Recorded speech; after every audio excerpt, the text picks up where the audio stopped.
Subscribe कीजिए हमारे educational channel को और बेल आइकन दबाइए सबसे पहले वीडियो पाने के लिए। प्यारे बच्चों, स्वागत है आप सभी का आशीष सर की ऑनलाइन क्लास में। और आज की वर्कशीट नंबर 96 को पढ़ने समझने वाले हैं, जो कि 6, 7 और 8 तीनों क्लासेस के लिए बहुत ही इम्पोर्टेंट वीडियो है।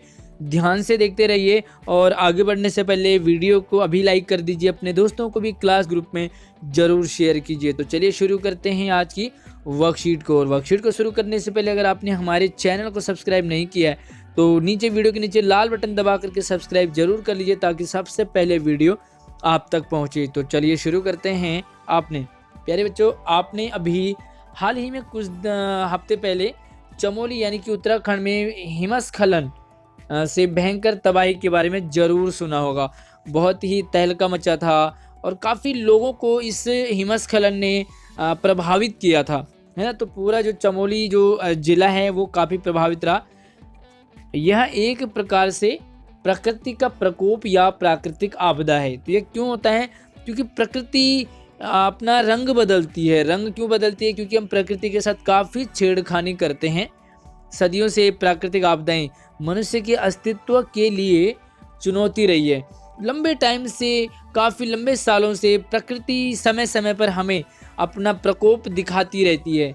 ऐसी कोई भी प्राकृतिक घटना जिससे मानव के जीवन या सामग्री को हानि पहुँचे, या तो मनुष्य को, मानव जीवन को हानि पहुँचती है या जान माल को हानि पहुँचे, वह प्राकृतिक आपदा कहलाती है। यानी कि प्रकृति जब अपने रूप को विकराल बना देती है, भयंकर बना देती है, तो उसे हम क्या कहते हैं? प्राकृतिक आपदा कहते हैं। हिमस्खलन, भूस्खलन, भूकंप, ज्वालामुखी, सुनामी, चक्रवाती तूफान, बादल फटना, जंगलों में आग, आसमानी बिजली का गिरना, बाढ़, सूखा जैसी प्राकृतिक आपदाएं बार बार मनुष्य को चेतावनी देती है। क्या चेतावनी देती है? मनुष्य प्रकृति के साथ बहुत छेड़खानी करता है। देखो, वर्तमान में हम यानी कि इंसान प्राकृतिक संसाधनों का अंधाधुंध इस्तेमाल कर रहे हैं। हम बहुत सारे नए नए बिल्डिंग बनाते जा रहे हैं और बिल्डिंग के बिल्डिंग कारखाने बनते जा रहे हैं। इसके लिए क्या करते हैं? हम पेड़ों को काटते हैं और जितना भी जो भी बड़े बड़े पेड़ होते हैं उनको हम नुकसान पहुंचाते हैं, है ना। जिससे प्रकृति का संतुलन बिगड़ रहा है, बैलेंस है वो डिसबैलेंस हो रहा है, जिसका दुष्परिणाम हमें भुगतना पड़ रहा है। ये संतुलन हम ही इंसान ही बिगाड़ते हैं और इसका परिणाम भी हम इंसानों को ही भुगतना पड़ता है। तो नीचे दिए गए कुछ चित्र हैं, नीचे आपको चित्र दे रखे हैं। इसके प्राकृतिक आपदा को आपने इसके सामने लिखना है और इससे बचाव के लिए उपाय भी बताने। तो यहाँ पे देखो कुछ चित्र आपको दे रखे हैं लेफ्ट साइड में।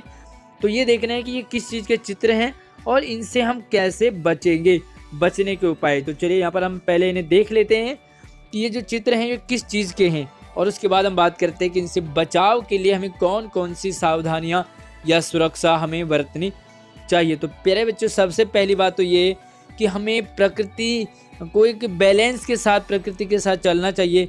बहुत ज़्यादा पेड़ नहीं काटने चाहिए और प्रकृति के साथ ज़्यादा छेड़खानी हमें नहीं करनी चाहिए। तो चलिए, पहला जो पिक्चर है ये जो पहली पिक्चर है, ये क्या देख रहे हैं आप? यहाँ पे पूरा जो ये घर वर है, ये सारा जो उथल पुथल मच गया है।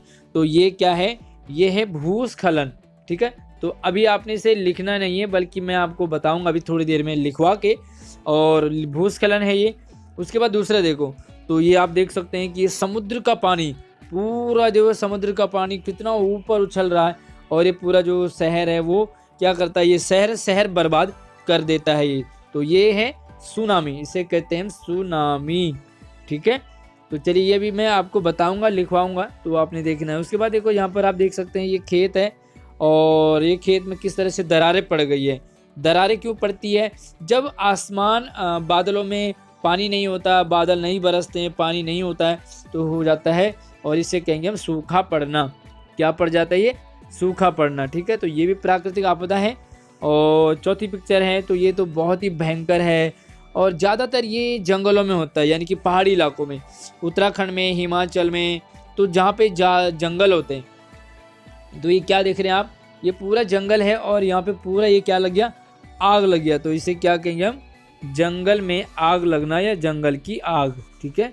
तो ये हमारी जंगल की आग है, ठीक है। अब आगे देखो, अगली पिक्चर है वो देखो, ये मकान पूरी टेढ़ी हो गई है और पूरा यहाँ पर देखो हलचल मच गया है, ये बुलडोजर भी है, तो यहाँ पर पूरा उथल पुथल मच गया है, ये पूरी बिल्डिंग जो है ये ढहने लग गई है। तो ये क्या है, ये है आपका भूकंप। तो ये हमारा है भूकंप है।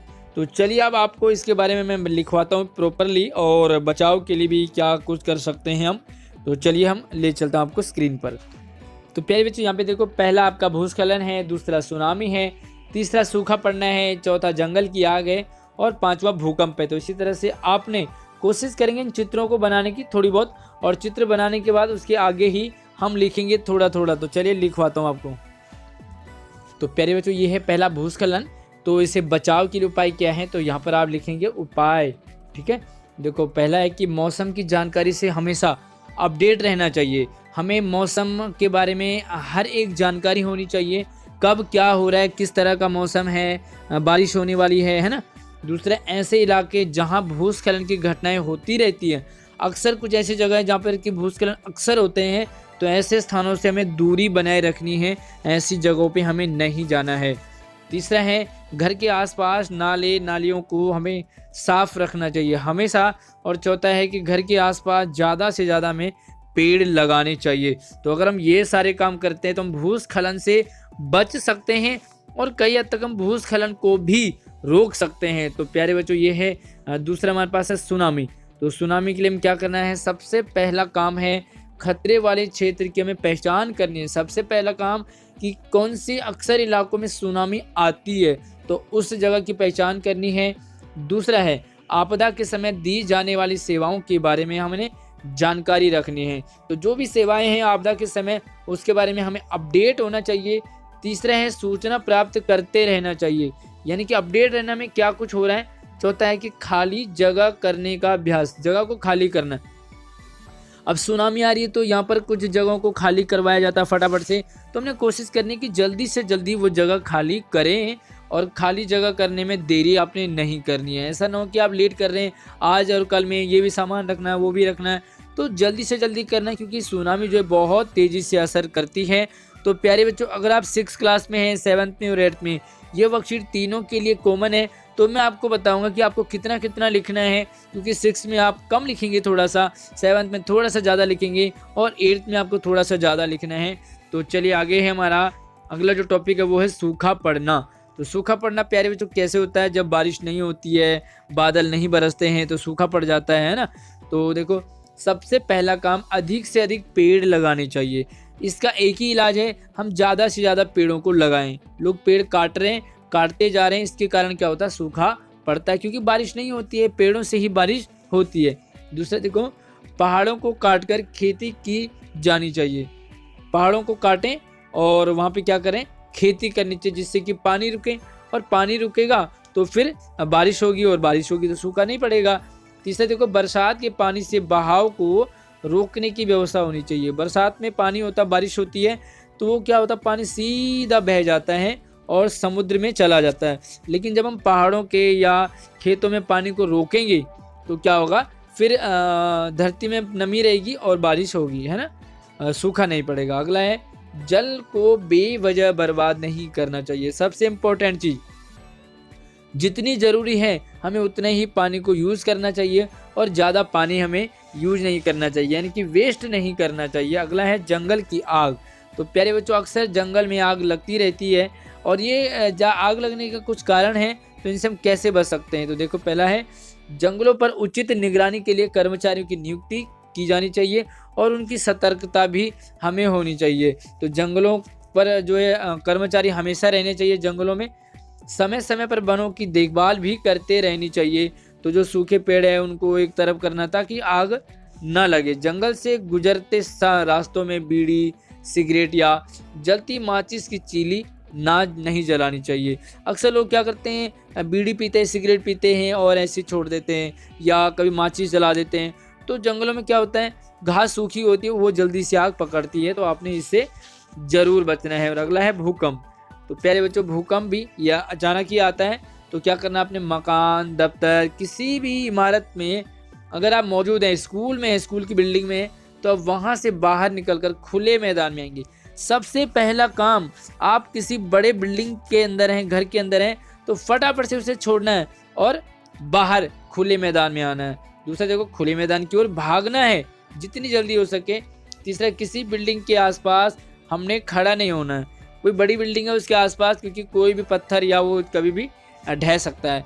और अगला है, अगर आप ऐसी बिल्डिंग में हैं जहां लिफ्ट है तो आपने लिफ्ट का प्रयोग बिल्कुल नहीं करना है। लिफ्ट का प्रयोग से आपने ज़्यादा से ज़्यादा परहेज करना है, यानी कि करना ही नहीं है। तो प्यारे बच्चों, ये है आज की वर्कशीट।